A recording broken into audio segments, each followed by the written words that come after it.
Boa noite a todos.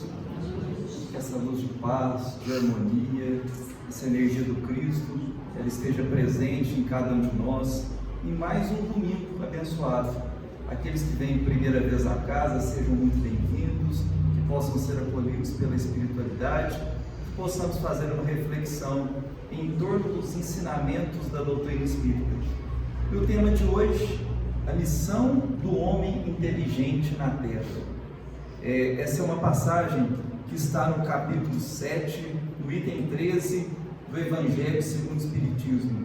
Tem vergonha de mostrar o meu, que ele parece que ele foi tirado da fogueira, mas é que tem muita anotação boa.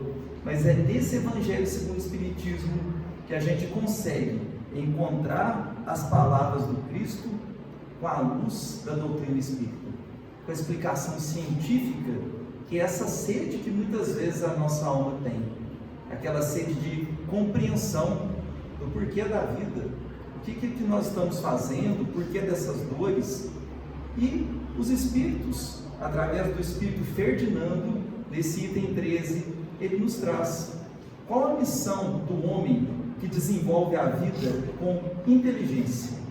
O interessante é que esse texto do espírito Ferdinando está num capítulo, que é o capítulo 7, que fala sobre bem-aventurados os pobres de espírito, que é uma passagem que Jesus, no Sermão da Montanha, fala: bem-aventurados aqueles que são pobres de espírito.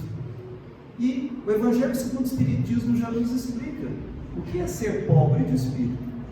Qual é essa expressão utilizada por Jesus e traduzida desta forma? Lá no Evangelho segundo o Espiritismo nos diz que pobre de espírito não são aqueles baldos de inteligência, mas aqueles que são humildes. Então Jesus nos fala: felizes são aqueles que na terra são inteligentes, e são inteligentes porque são humildes. Através do ensinamento espírita, nós entendemos que ser inteligente é ter a humildade de olhar para dentro de cada um de nós, identificarmos as nossas falhas, as nossas dores, as nossas dificuldades, mas saber que existe a misericórdia divina, que nós trazemos todos atributos diferenciados em nossas mãos para a execução do bem, para a execução do amor. Todos nós somos aqui no planeta Terra inteligentes, quando buscamos a humildade de sabermos que ainda somos pequenos, mas que temos um Pai zeloso e misericordioso, que coloca em nossos corações atributos para o desenvolvimento da luz. Inteligentes somos quando reconhecemos que a verdadeira orientação para a nossa alma não são as frivolidades sociais, não são as imposições sociais, mas são as imposições da nossa alma, aquela a qual nós reencarnamos para o exercício do bem. E para a gente entender humildade, nós buscamos os prazeres da alma. Espírito Hamed, e ele nos fala que os humildes aprendem com introspecção a fazer de si mesmos um canal ou espaço transcendente por onde flui silenciosamente a inteligência universal, a sabedoria do Criador. Todas as vezes que nós aqui encarnados, detentores de uma estrutura cerebral dos sentidos, permitimos com que essa energia superior fale por nós para levarmos alguma luz através do nosso olhar, do nosso sorriso, da nossa palavra, para o exercício do bem, nós estamos buscando essa humildade. É quando nós temos um carro em nossas mãos e vemos uma estrada lotada de buracos e escura, mas nós temos a condição de desviar desses buracos para atravessar o caminho e levar muitos que estão conosco no carro com segurança. Isso, na verdade, é o ensinamento que os Espíritos nos falam nessa passagem. É a inteligência de reconhecer que trazemos os buracos na alma, trazemos as escuridões na alma, mas trazemos virtudes, trazemos valores que nos dão a vitalidade diária para esse exercício do bem. E fazendo uma analogia com o próprio Evangelho, a parábola dos talentos. Existem pessoas tão inteligentes dentro dessa tecnologia que a gente vê hoje, dentro da área médica, da área de saúde, no dia a dia. Uma cozinheira que às vezes faz um alimento que a gente fala, como que ela faz aquilo, que inteligência é ela que ela deposita. Então existem pessoas com 3 talentos nas mãos, com 5 talentos, com 1 talento, e esse talento está de acordo com o grau de evolução do espírito, com as suas experiências, com o tempo de vivência do espírito na condição que hoje se encontra na condição humana. Mas pouco importa quantos talentos nós temos. O que importa, na verdade, é reconhecer qual o talento que trazemos. Não importa se é 3, se é 4 ou se é 5. Às vezes a gente olha para um trabalho, como por exemplo, dentro da doutrina, de Chico Xavier, e a gente fala, como que a gente vai conseguir fazer um trabalho tal qual que aquele homem fez? Ou a gente olhar o trabalho hoje, atualizado da Mansão do Caminho, e ver um trabalho ali como o do Divaldo, talvez são talentos que são preparados anos e anos para que fossem executados.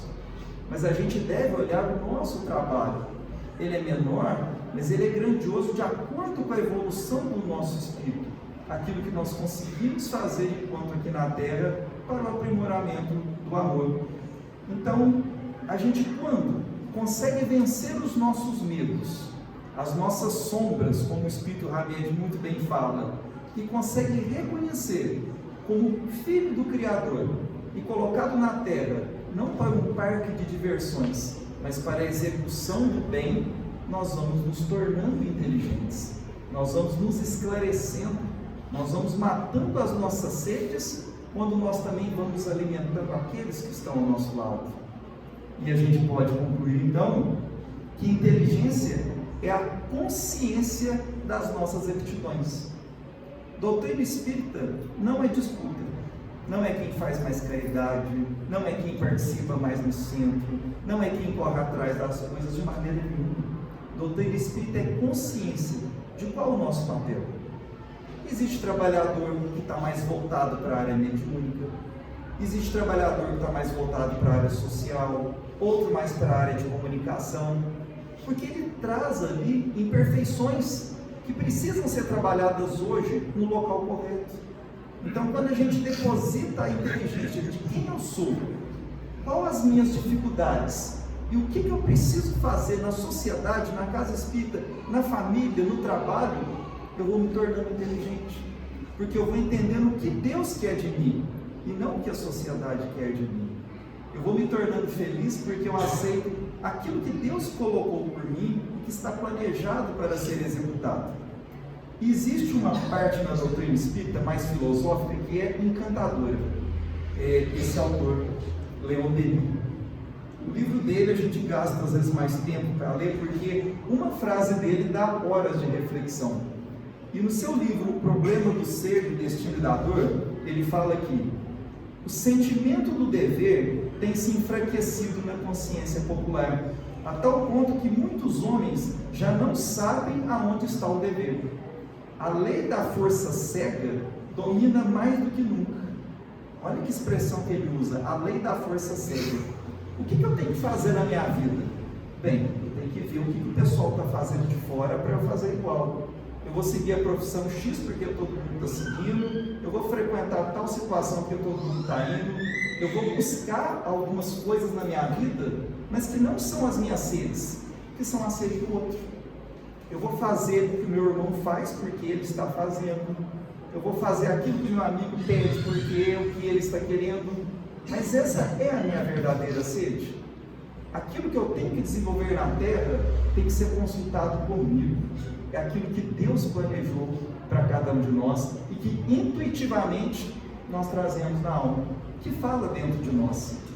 E ele ainda continua: a origem de todos os nossos males está em nossa falta de saber e nossa inferioridade moral. Muitas vezes a gente pode pegar um evangelho dentro da doutrina espírita mesmo, decorar ele de trás para frente, frente para trás, mas se aquilo não internaliza e não se transforma no processo científico do esclarecimento das obras de Kardec, a gente volta ao nosso passado. A gente coloca a figura de Jesus num pedestal de idolatria, como Não é isso que Jesus quer. Ele não quer uma idolatria. Ele não quer que eu pregue o adesivo do meu carro, viva Jesus. Ele não quer que eu ande, por exemplo, brigando com outras religiões para falar quem que é melhor que entende de Jesus. O que ele deseja de nós é o nosso aprimoramento. Mas a doutrina espírita nos traz o esclarecimento de Jesus através dessas obras de Kardec, que são obras das palavras dos Espíritos. Esse esclarecimento que cientificamente hoje nós vamos tendo para compreender o que é religião, compreender o que é a nossa existência. E existe uma passagem bonita nesse livro, também do Espírito Hamed, onde ele aproveita as fábulas de La Fontaine. Ele faz comparação com as fábulas com situações do nosso dia a dia. Existe uma passagem que existe uma árvore muito frondosa, que é o carvalho, e ela ficava rindo de um caniço, uma cana muito pequenininha. E ela falava: nossa, você é muito pequena, você é muito inferior, você nunca vai ser igual eu. E até tem uma passagem que diz: você não se preocupe em ser tão pequeno, ser apenas um caniço. E o caniço responde para o carvalho: não se preocupe com a minha suposta fragilidade, você se engana com ela. Por trás dessa aparência delicada existe em essência uma força que me faz ser vigoroso e autossuficiente. Eu sou flexível. Então, às vezes, nós olhamos para o nosso dia a dia, para a nossa família, nosso local de trabalho, nosso convívio social, parece que a gente está menor que o outro. E a gente quer ser o que o outro é, a gente quer ser o carvalho. Só que às vezes essa flexibilidade tão pequena é o que Deus espera de nós, é o que Jesus espera de nós. Tanto é que no final desse texto, bate uma chuva muito grande, uma tempestade, o carvalho cai na primeira tempestade, e o caniço tinha tão pequeno, tinha flexibilidade, e voltava e continuou de pé. O caniço, ele na verdade representa a verdadeira inteligência, a compreender o que é a vida e os objetivos da nossa vida. Assim sendo, nós temos aqui também uma outra passagem do Evangelho segundo o Espiritismo, no capítulo 1, onde é dito: não vim destruir a lei. Quando a doutrina espírita traz o Evangelho de Jesus, mas com a explicação científica e filosófica, nós vamos entender melhor as palavras do Cristo. Nós vamos entender o porquê do trabalho do Cristo. E mais, nós não vamos mais ditar o Evangelho com dogmas, com preconceitos, com imposições. O Evangelho começa a se tornar individual para cada um de nós, porque ele vai matar sedes individuais. E é dito assim: são chegados os tempos em que ensinamentos do Cristo devem receber o seu complemento, em que o véu lançado intencionalmente sobre algumas partes dos ensinos deve ser levantado, em que a ciência, deixando de ser exclusivamente materialista, deve levar em conta o elemento espiritual. É compreender a doutrina espírita como o elo entre a palavra de Jesus, mas com a explicação científica. E a doutrina espírita nasce no momento em que o mundo estava preparado pelo trabalho dos espíritos. Século XIX, iluminismo, o século das luzes. Quem aí, se souber até falar melhor, pode ficar à vontade, a gente tem pouco conhecimento, mas quando a gente pega a literatura, até ali no século XVIII a gente tinha o romantismo, a valorização de Deus, do amor, e entre o século XIX vem o realismo, a análise psicológica do indivíduo, a valorização da ciência, o cientificismo, entre as ideias de Darwin na seleção natural e entra a doutrina espírita, esclarecendo o que é a vida, o que é a existência. E assim, o Evangelho, ele não é mais aquele medo, aquela punição, aquele apontar de dedos, as pedras a serem lançadas igual foi para a adúltera. O Evangelho não pode ser julgamento ou condenação. O Evangelho é compreensão do tempo de cada um. Ah, mas a pessoa frequenta a religião XYZ. Nós não sabemos em que estado aquela pessoa se encontra e quais os conhecimentos que ela precisa. E toda religião que está baseada no amor, ela tem o seu funcionamento e tem o seu porquê de ser. E se existem pessoas que ele frequenta e mata suas sedes, nós devemos interpretar o tempo de cada espírito. E todas elas têm o seu valor. E pela doutrina espírita, nós entendemos o Evangelho como uma responsabilização. O Evangelho não é mais para ofender as pessoas, para criticar as pessoas, mas para ser algo que venha nutrir as dores da nossa alma e que a gente possa compreender o porquê da nossa existência. Então, o Espírito Ferdinando, quando ele nos fala qual é a missão do homem inteligente na Terra, ele nos mostra que nós precisamos ser humildes para ser inteligentes, porque nós somos pequenos.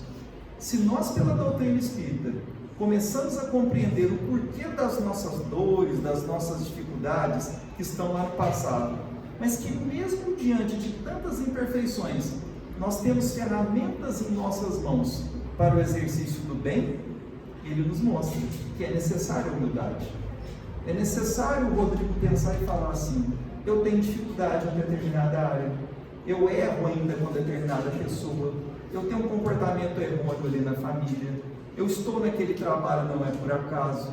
E quando a gente busca esse processo de compreender que nós somos pequenos e que nós temos falhas, mas que nós precisamos nos erguer e retornar à nossa vida verdadeira, que é no plano espiritual, um pouco mais leve, nós vamos nos tornando inteligentes. E ele nos dá uma colocação muito bonita no Evangelho. Estudar o Evangelho, às vezes uma frase, ela movimenta a nossa alma. E ele diz que um jardineiro, ele pega e dá uma enxada para o seu ajudante e mostra o trabalho. Mas o que seria desse ajudante se pegasse essa enxada para agredir as pessoas?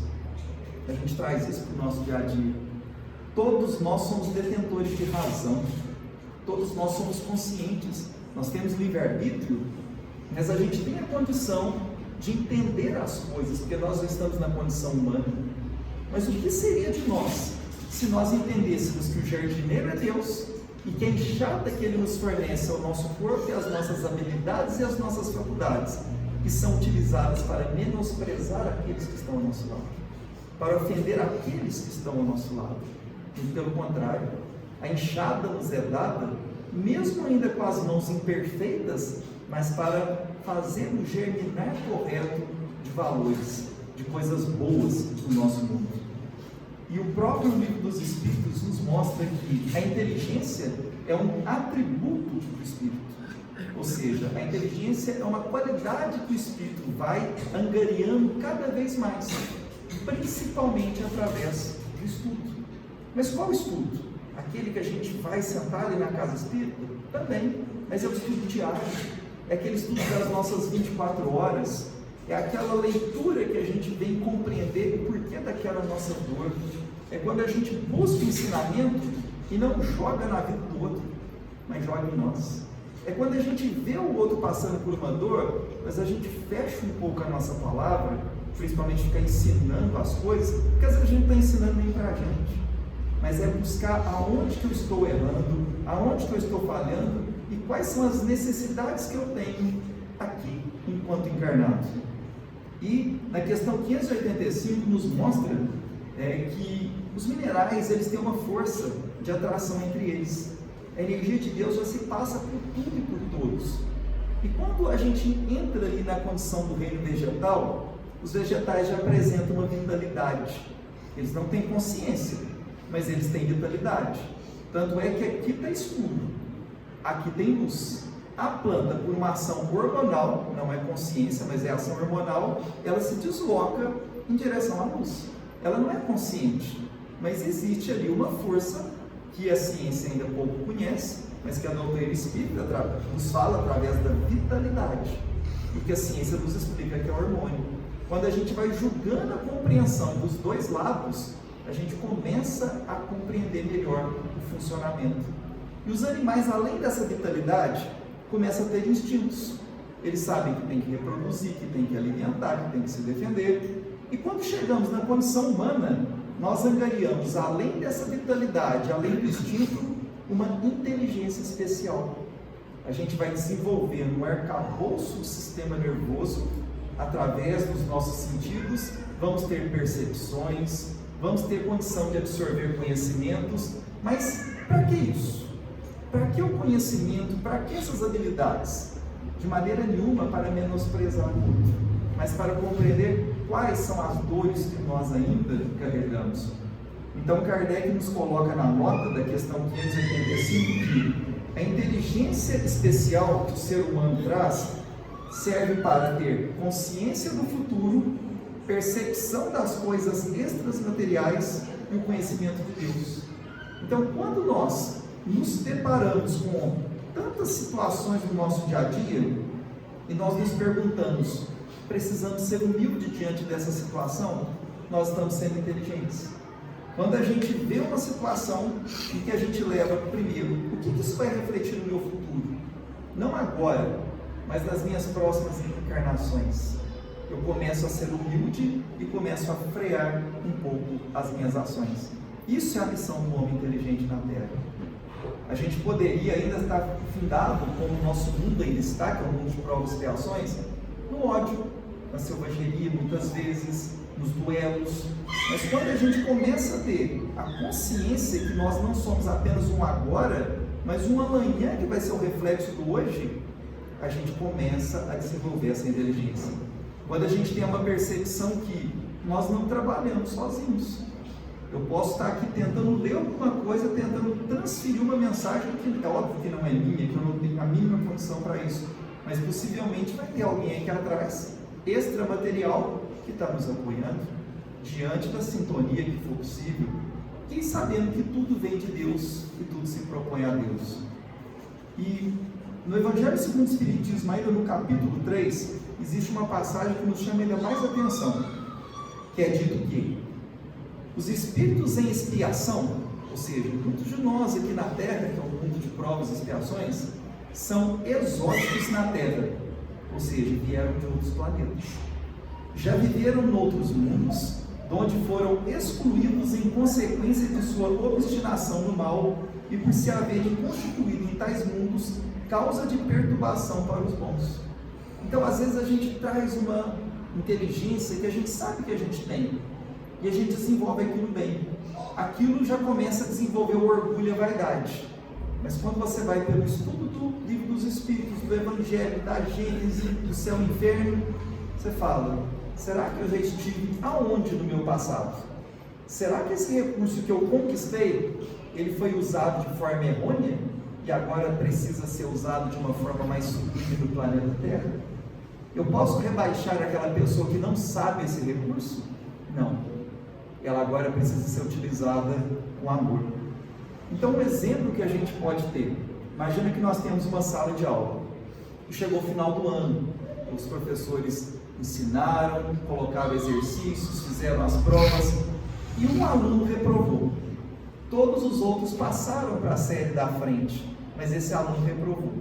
Quando chega o próximo ano, esse aluno reprovado está no meio dos alunos novinhos. Ele pode ser soberbo porque ele já conhece tudo? Não. Ele sabe qual professor que vai dar aula, ele sabe a metodologia do professor, ele sabe mais ou menos o que vai cair nas provas. É mais ou menos nós aqui no planeta Terra. Muitas vezes nós somos o aluno repetente. A nossa inteligência muitas vezes nos mostra, as nossas habilidades, as nossas profissões nos mostram que nós somos alunos repetentes e que agora precisa colocar essa inteligência em favor dos outros. E nós precisamos da inteligência do outro e sorver dela para também o nosso aprimoramento, porque tudo é uma troca. Então, as nossas capacidades, as nossas aptidões, elas são instrumentos não para a nossa vaidade, mas para penetrarmos no verdadeiro amor do Cristo.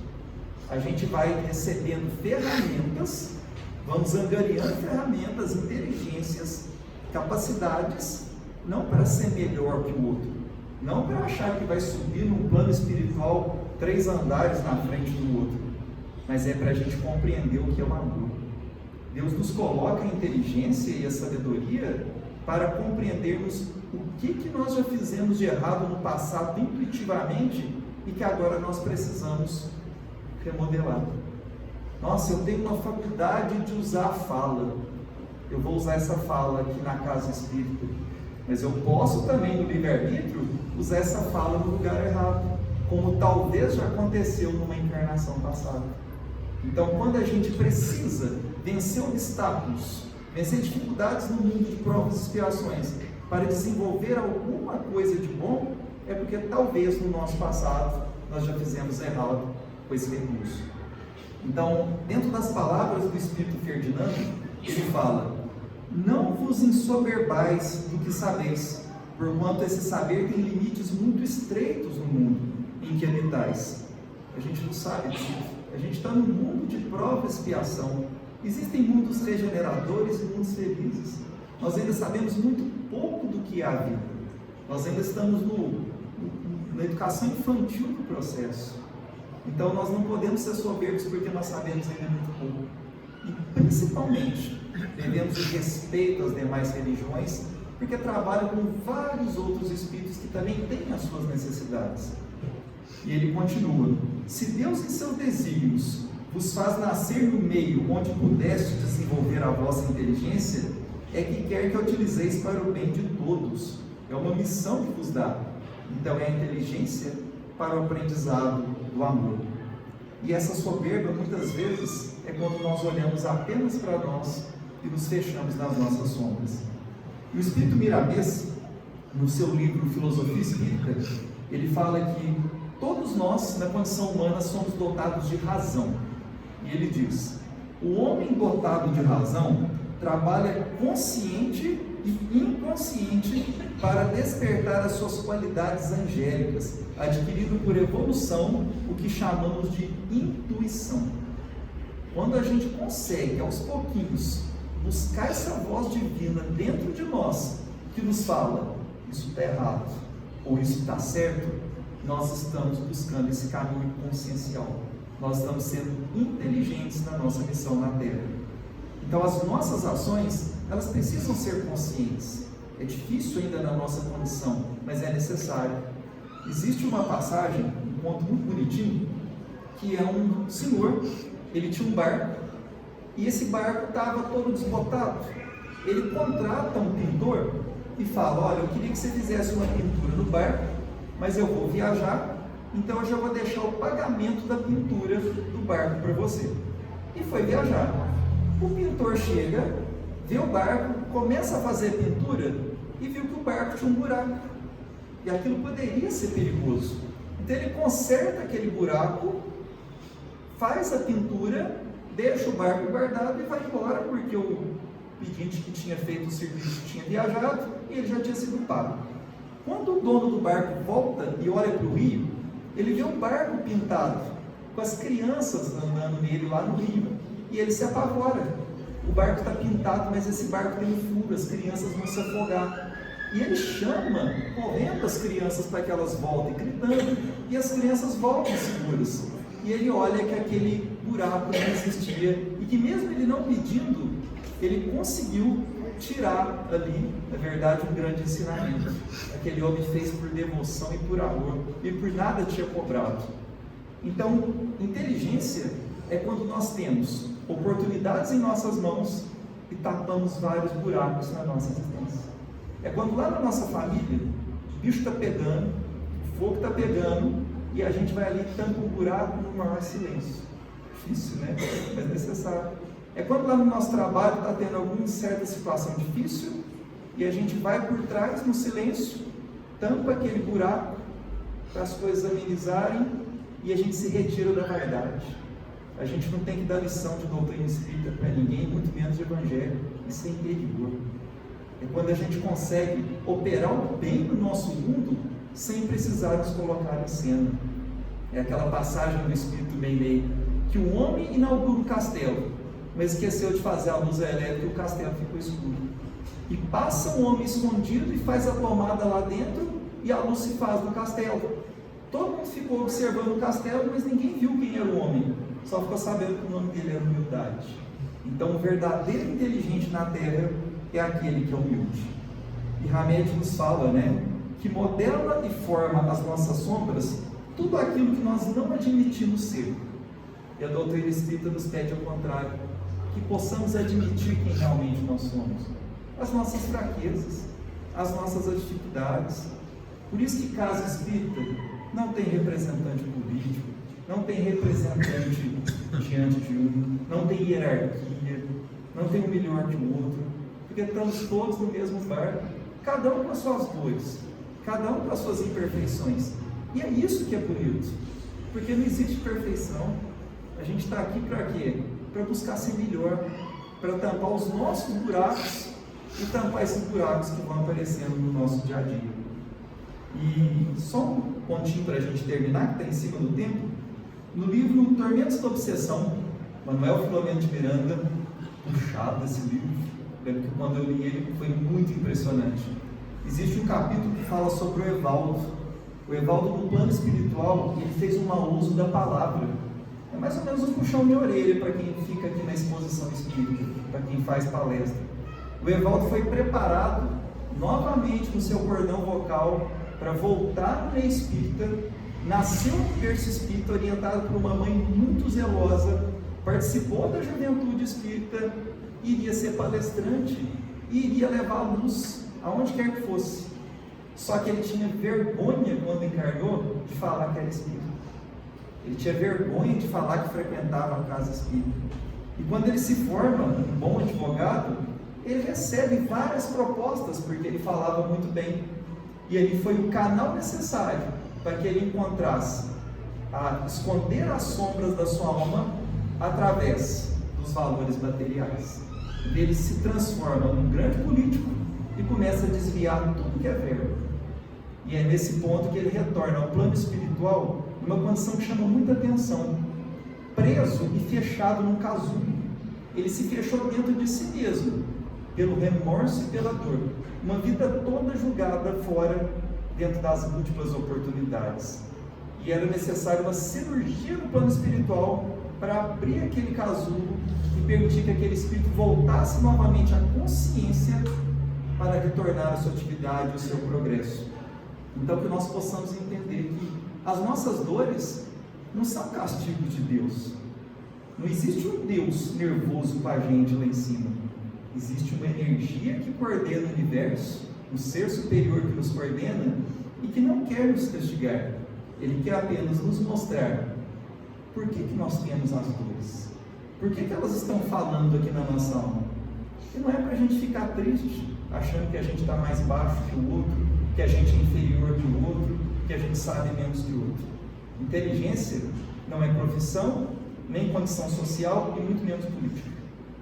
Inteligência é aquela humildade de saber: sou pequeno, trago as minhas dores, minhas imperfeições, mas eu vou vencer e lutar com muita força, com todos os desafios possíveis, para ser luz e fazer a luz brilhar dentro de mim.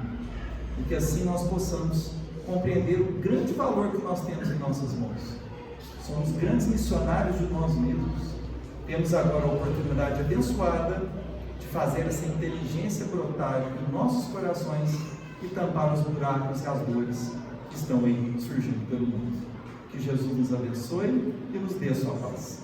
E antes de finalizarmos, só completando, ontem nós enviamos, na parte da noite, nas redes sociais das casas, a questão da Feira do Livro, e estamos marcados para dia 7, o encontro dos voluntários, daqui 2 semanas. Então, quem sentir a vontade de trabalhar lá na feira, nós temos 3 turnos, manhã, tarde e noite, mais ou menos um turno de 3 horas. Aquele se sentir a vontade de mostrar um livro para alguém, de conversar, de orientar. Às vezes fala, mas Rodrigo, eu não sei, eu tenho ainda um pouco de vergonha. Existe um treinamento, estará lá o Renato e eu, nós estaremos lá nesse treinamento. É algo muito tranquilo, e trabalhar na feira é algo que, assim, vai nos enchendo de paz. Nós já estamos desde agosto e setembro nesse planejamento da feira. E se Deus quiser vai dar tudo certo, a 41ª edição. E contamos aí, quem sentir vontade de ir lá, trabalhar pelo menos um turno, aparecer algum dia, estar na sintonia ali de receber as pessoas, mostrar um livro, serão todos muito bem-vindos. Então, 7 de dezembro, às 14 horas, nós estaremos lá para esse treinamento. É algo muito tranquilo, só para coletar os nomes e o horário melhor que cada um puder estar lá para trabalhar. Então, Deus nos abençoe e nos dê a sua paz.